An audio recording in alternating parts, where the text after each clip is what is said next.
करीब 2500 साल पहले बनारस की इन्हीं ऐतिहासिक गलियों में रहने वाले महर्षि सुश्रुत ने पहली प्लास्टिक सर्जरी को अंजाम दिया था। यही वजह है उन्हें दुनिया भर में फादर ऑफ प्लास्टिक सर्जरी मानते हैं।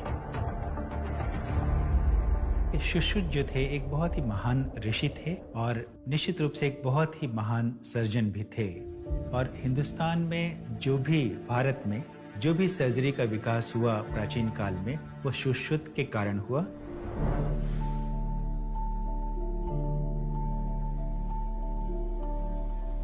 सुश्रुत का ज्ञान हमें उनके लिखे ग्रंथ में मिलता है, जिसे सुश्रुत संहिता कहा जाता है। और ये वाकई किसी खजाने से कम नहीं।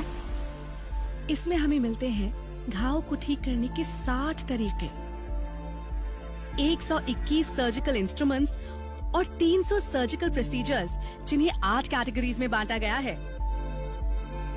और इन्हीं में से एक है राइनोप्लास्टी, जिसे आमतौर पर नोज जॉब भी कहा जाता है।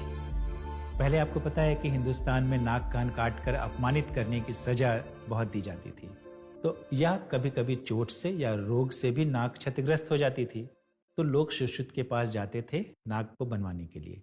तो नाक को बनाने के लिए वो एक पीपल के पत्ते का लेके नाक पर रखते थे और नाक के आकार का काट लेते थे।